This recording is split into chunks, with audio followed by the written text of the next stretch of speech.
Get ready to listen, learn, and earn CE hours. This podcast features content from an accredited CE activity provided by Calibri Healthcare. Visit elitelearning.com/podcasts for accreditation and disclosure statements and instructions on how you may be able to earn CE credits. This is Dr. Candace Pierce with Elite Learning by Calibri Healthcare, and you are listening to our Elite Learning podcast, where we share the most up-to-date education for healthcare professionals. Welcome to the podcast series, Living with a Chronic Illness, a Nurse's Perspective. So in this series, we are going to explore the unique experiences and challenges that are faced by nurses living with chronic illnesses. And joining me today, we have a very special guest, Katina Morrison, who is going to share her personal journey, her diagnosis, and really shed some light on some of that female bias that is seen in healthcare. So this series is especially important for our fellow nurses as we delve into the realities of not only just managing a chronic condition, but also managing it while you're providing care to others. So grab a cup of coffee, settle in, and let's get started. Katina, thank you so much for taking time to share your story and insights with us today. And I love how you are taking your story and you're inspiring others. So thank you for making time for us. Oh, it's my pleasure. And thank you so much for having me here today, Candace. Absolutely. Can you really start with sharing your story with us? How did you first realize something was wrong? Yes, well, as mentioned, my name is Katina Morrison, and my journey with chronic illnesses started from infancy, actually. My mother identified that I was having what appeared to be inflammation even when I was a baby. But in childhood, my doctors told us that it was growing pains, or it was something I would grow out of, and it wasn't, and in time it would resolve itself. Well, the problem is that was not what occurred. In fact, I continued to develop chronic pain throughout my childhood, teenage years, and into my adulthood. I was not diagnosed with rheumatoid arthritis until I was 32 years old, and with endometriosis when I was 34 years old, and fibromyalgia at around the same time as my rheumatoid arthritis diagnosis. So just to also give some information in reference to that time of diagnosis when I was 32 years old, it was after a very traumatic car accident that my husband and I was in 2012. And after that accident, those flare-ups that were occasional, maybe every 3 months, or sometimes monthly, where I would have unusual swelling in my hands, my feet, my knees, and of course, the regular chronic pain that I had became daily and consistent. And each time that I went to the doctors, they informed me that my pain was, well, one doctor informed me that my pain was in my head.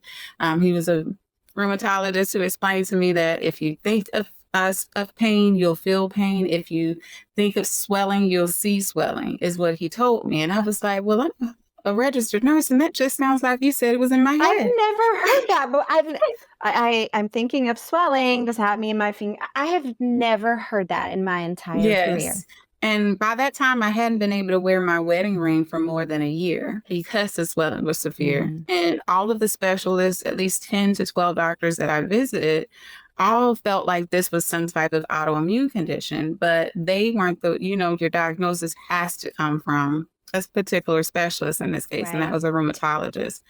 I was eventually referred to a rheumatologist that was a friend of my primary care physician that I've been seeing for more than a decade, and he immediately did the testing. So this gave me clarity on the symptoms that I had through all my life, but especially during nursing school, which was challenging, working full-time at the hospital as a unit coordinator and primary and assistant, nursing assistant. And then those times I was passing out and having pain that they couldn't explain, I finally had answers. So I couldn't dwell on the 30-year journey, but on the fact that I finally had an answer. So looking back at this 30-year journey, how easy was it for them to do something to give you a diagnosis? I mean, was it lab? Like, was it blood draws? Was it scans that they could have done and would have seen years before you finally got your diagnosis? Well, yes. Actually, I have been testing positive for all of the labs associated with inflammation and rheumatoid arthritis. The RA factor is not always as sufficient, but the ANA, antibody nuclear something. I Yeah, can't think that of the that last. one. That's the That one. one, the ANA, the SED rates, all of those throughout my life have always been consistent with having an autoimmune condition and specifically rheumatoid arthritis. I also have an extensive family history of autoimmune disease. My mother, all of my aunts, including several of my uncles and cousins, Right. all have some type of inflammatory condition that has been diagnosed. So we have a very strong family history of autoimmune disease. And one of my Mhm. aunts I grew up with, she was diagnosed and when she was 25 before there were any types of treatment. So I was very familiar with what it looked like when you didn't Mhm. get the proper treatment. But with regards to the labs and considering my personal family history, they told me that the labs were false positive throughout that journey. So I remember at 13 having the labs taken, and my doctor informed me that they were false positive. I was too young to have this condition, and But you but know, wait a second. But that's not a far jump for you to have been positive. I mean, you're saying I have this in my family. I have this family history. So it wasn't a far leap. So it boggles my mind how for all those years they could sit here and say, "Oh no, it was a false positive." What? it's it boggles a lot of minds, including mine, because as you know, I'm a registered nurse. I've been Yeah. a registered nurse now for 18 years and worked in the healthcare system in a variety of roles for over 24 years now. And seeing what I saw in my patients and myself, um, you rarely, well, no, you often see, especially in the case of females, that their diagnoses go undiagnosed and untreated for extended periods of time. And on a higher level, because 90% of the cases, or 80 to 90%, and that's just from what some of the books say in reference to this, are all women who have autoimmune conditions. Mhm. However, men are diagnosed much faster than women are. And in addition, women of color tend to have a much more extended period of time for their diagnosis as well. So, as a Black woman, it took much more time for me to not only get the treatment I needed, but Mhm. for the diagnosis and for a doctor to really listen to me. And that's Right. why it took the amount of time I felt oftentimes. And then of course there's those stereotypes or Mhm. those things as far as women in pain in general. Right. But we can take a whole lot of pain. When I went to a podiatrist, uh, and I went to him he was a holistic, one of the very few that do holistic treatment. So he's not one that's just getting steroid injections. He did the ultrasounds on my feet, and he said immediately, this is rheumatoid arthritis. But on top of it, because I had a foot deformity, Mhm. it had caused me to actually fracture into pieces all of the Oh bones my that were gosh. surrounding the ball of my foot that's near my big toe. I felt it. It felt like pieces of glass in my foot. No one could explain that. And when he saw my foot and the number of neuromas that were attached to certain areas of my foot, those, Mhm. tumors attached to the nerves, he said in 36 years, he had never seen someone in this bad of condition with the number of tumors that were present and the fact that I had been walking on these feet for years with a fractured area of my Oh foot my in both gosh. feet. And but he said that women can endure so much pain that if a man walked on this for 1 week, he would have went straight to the hospital. But I had been walking Yeah. on it for months and for years. That's consistent with what my journey was with all of my symptoms. 11 years old, the pain that I experienced prior to my menstrual cycle and during my menstrual cycles were outrageous, but people were telling me this was normal. Um, so I've had an extensive pain journey, chronic pain journey. The time that it took for the diagnosis and the treatment, it is work that I think that we need to have done in our medical system. And I feel that we definitely need to take the time to look at research and, even the difference between men and women, because men get their diagnosis before women, but they only make up 10% of the population who deal with these types of chronic illnesses. Well, when we're looking at biases and misconceptions in care for women, I was young and we lived overseas. My husband, is military, and we lived overseas and he was gone a lot. And I was young, but I was still, I was a nurse at this point. I didn't get married till after I graduated college. And I remember walking into this doctor's office for a completely different reason and then just looking at him before we ended, and I'm like, my stomach really hurts. I don't know what's going on. I've done blah, blah, blah, blah, blah. It's not getting better. And you know what he told me? He told me I should go see a psychiatrist. I ended up in the ER on that following weekend, and my stomach was huge and my bowels were so swollen that a doctor walks in and tells me, I can't tell you if this is cancer or not. And, they put me on some really strong antibiotics, and then I had to go in and have, the colonoscopy to make sure it was healing and stuff. But I remember walking back into his office for my follow-up, those follow-ups, and he just looks at me and he looks at what happened and my records for that weekend. And he's like, I'm just going to go make a phone call to the GI doctor. He didn't say, I'm sorry. He didn't acknowledge what he had done, but you could see in his face that he saw it. But like, why why is it so hard for women? Because it's not even just women of color, it's all women are pushed to the side, they're ignored. And like you were talking about, yes, women can endure more pain, but we shouldn't have to do that.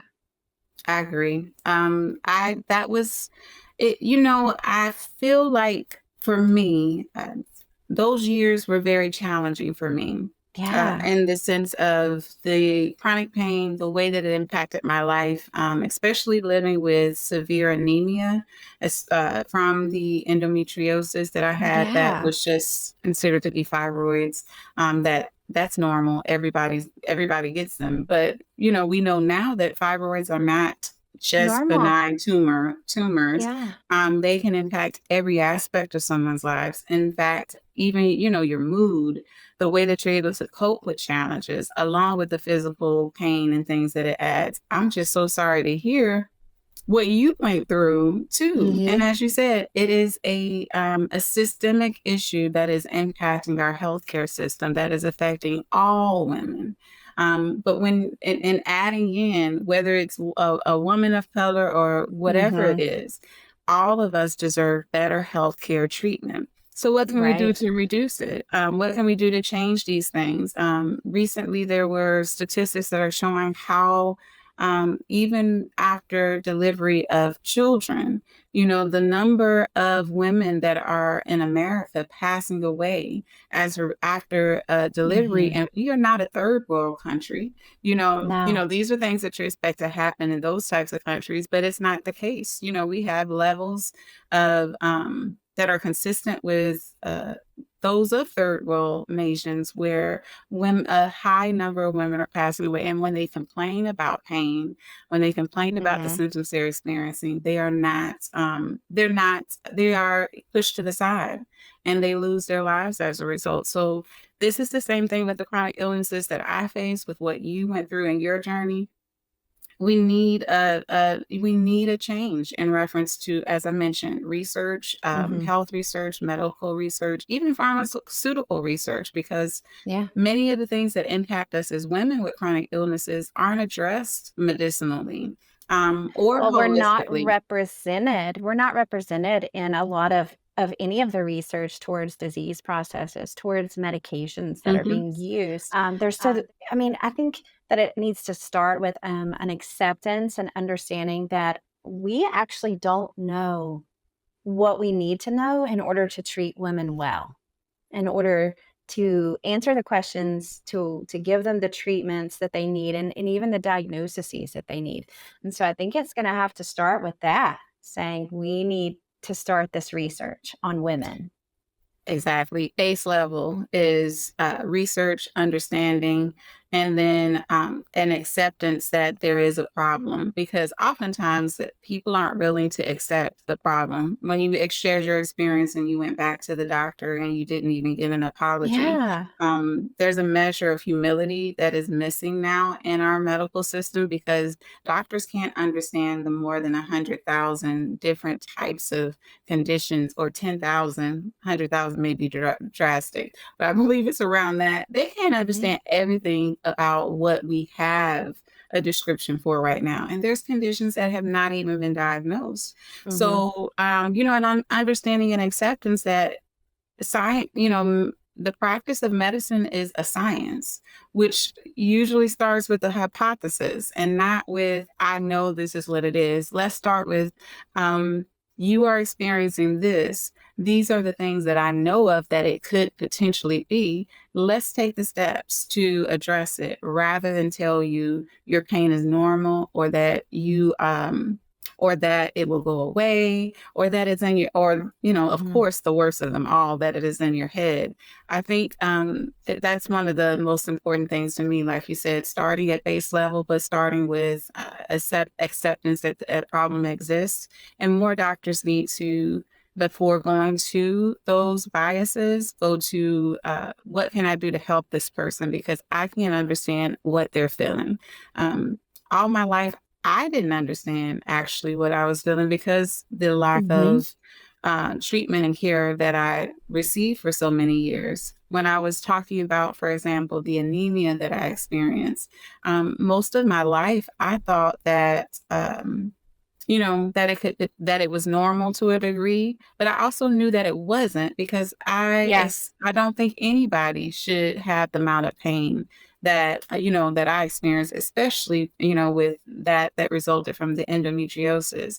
To have a person who has the amount of heavy bleeding and the amount of fatigue that I experienced, I learned it wasn't until when I was 34, I was diagnosed with endometriosis. I had diagnosis of ovarian cysts and fibroids throughout my life. But it was at that time when I was 34 that they really looked into the fact that my hemoglobin of 9 my whole life, or 10, was directly correlated with what I was explaining to them about how heavy my menstrual cycles were. And when they overloaded me with iron infusions, where my levels of my iron was as high as 1,300, which still, by the way, years later has not went down very much. They realized too that we've waited too long to address this. Here's a woman who's lived with infertility as a result of endometriosis that could have been diagnosed in her teenage years at the minimum. Now she has a choice of having a hysterectomy or seeing what's going to happen her next menstrual cycle, because, by the way, her hemoglobin is now 8. And if we go any further, she's going to be hospitalized. So that was the choice that was put before me because of chronic illnesses that I lived with that went undiagnosed and untreated. And, we don't get an apology. No. We don't get I could have done better. But right now, we can discuss ways we can improve the system so that women who follow me don't have to make that choice at 36, to have a hysterectomy or be told that one of the ways to resolve your symptoms is to have a baby. Well, what if your endometriosis, your fibroids, your PCOS removes that opportunity? And by the way, having a baby doesn't reduce your symptoms. For some, it has actually worsened their symptoms. So we have to get rid of those, not only the biases, but those myths that actually exist within the healthcare system, where they are pushing women to have children who it is impossible for to have children. and, having multiple surgeries to do something where endometriosis comes back. It doesn't Yeah. go away just because you have a procedure in which they do a DNC and all of those things. I had that, and my doctor went in 2 years later, and she said it was worse than it was before. In fact, they couldn't even find my fallopian tubes. So the point is, you have to look at the system and what is actually how it's impacting women to the degree that your everything is escalating basically. As I've mentioned to you how many conditions so far. But because I Yes. didn't get early diagnosis and treatment, it led to the opportunity for even more things to develop and worsen. And then to the situation that I was in, where I'm a person who lives with with disabilities, as well as with the fact that I have, forever infertility because I had to choose to Yeah. have a hysterectomy at a very early age. So living with chronic illnesses is one thing, but living with the consequences of being mistreated, misdiagnosed, and not having access to the quality of care you deserve leave lasting consequences to the person who has had to endure it. But my whole yes. I was going to say, I want to go backwards just a little bit. And I have two kind of questions to play into each other. So, Mhm. the first one that I have is, you shared all these things with these different doctors all these years from the time that you were a teenager until you were diagnosed in your 30s. And so, did that start to make you doubt yourself? And then my other question, and it even playing into trust within healthcare in general. But my other question that plays into this is all of the we say mistakes and misunderstandings and but could we really say, looking back at how women are treated, that it's how is this not medical malpractice? Look at all the things that it causes. Why do we, just because you're a woman and they don't believe us and now we're understanding these biases, but why can't we go a step further and say how you've treated women should be under the heading of medical malpractice? Look at all of the damage that it has caused. So those were my two tie-ins.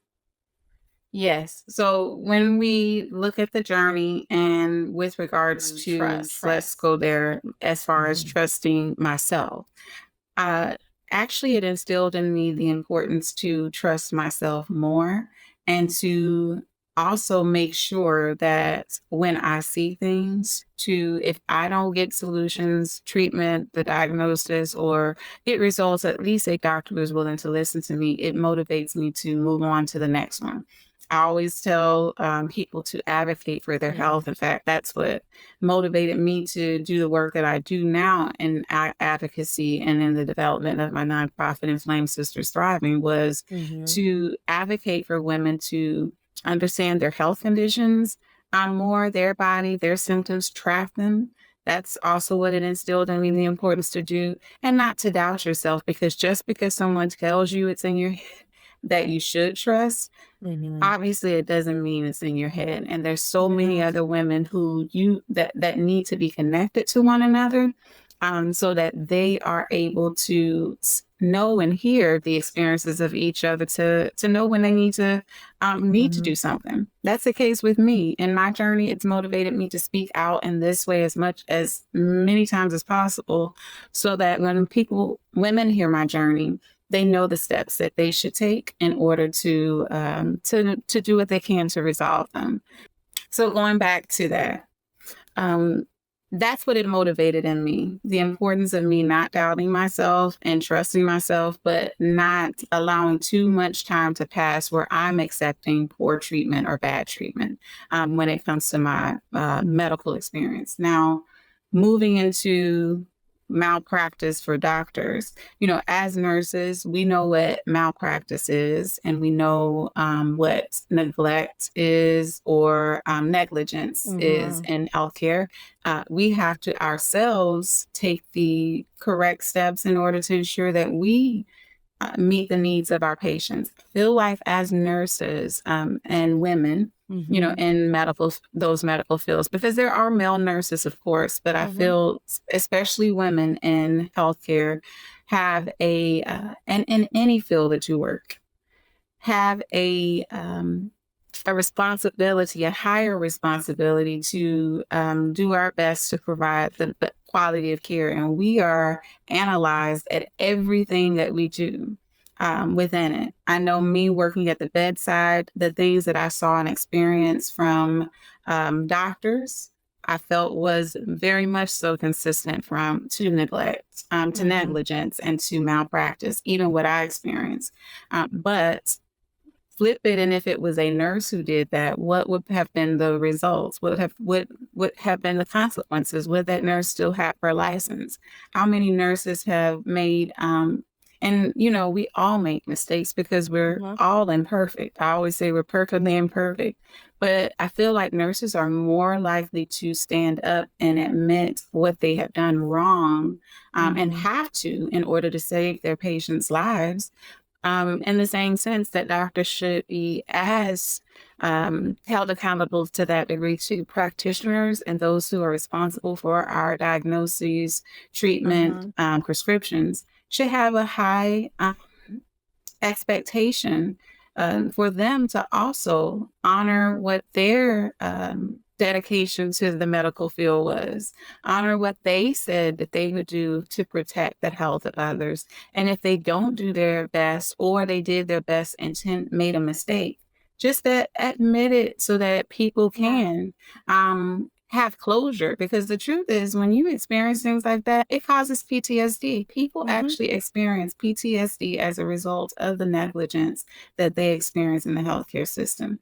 And there's no one to pay for that but the person who has experienced that. And that's what I went through. The thing is, do we just focus on what we experience and the bad side of things, or can we also focus on what we learned from it? So when we think about the the consequences of the actions of doctors who didn't, I don't think every doctor I saw intentionally did what occurred.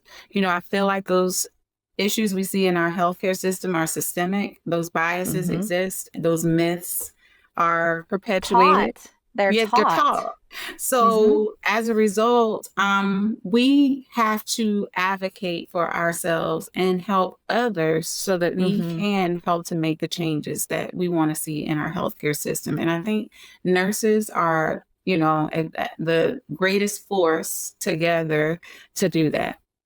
So what advice would you give to other nurses who are going through this journey that you've been through of, you know, trying to find what is wrong with me? And even nurses who are in, you know, like clinics and things, who see women who are trying so hard to figure out what is wrong. What advice do you have for each of those?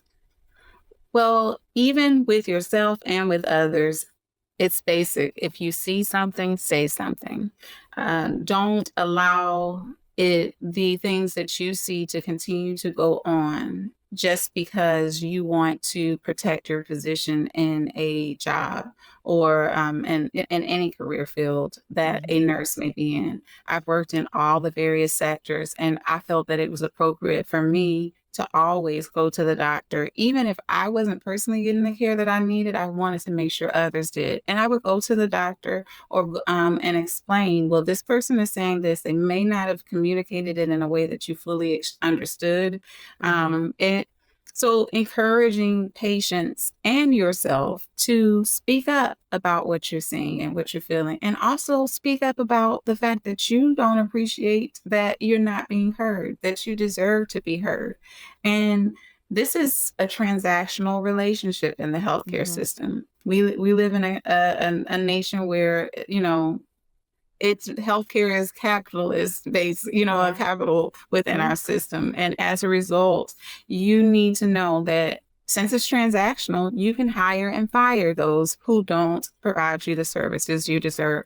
And do the research. Look at the reviews of healthcare professionals. Those reviews are there for a reason. Google can be your best friend in researching, but also talk to your friends about what doctors they're seeing. One of the things I do is when I find a good doctor, I share it with my friends, share the doctor, male, female, whatever the case is. I feel also we need to look to have a diverse group of professionals that are working with us, whether they be male, female, whether they be diverse in their background and in their knowledge, in their race, in their culture, because you need to have those who can understand you and meet you where you are. So those are my things. Make sure that if you see something, say something.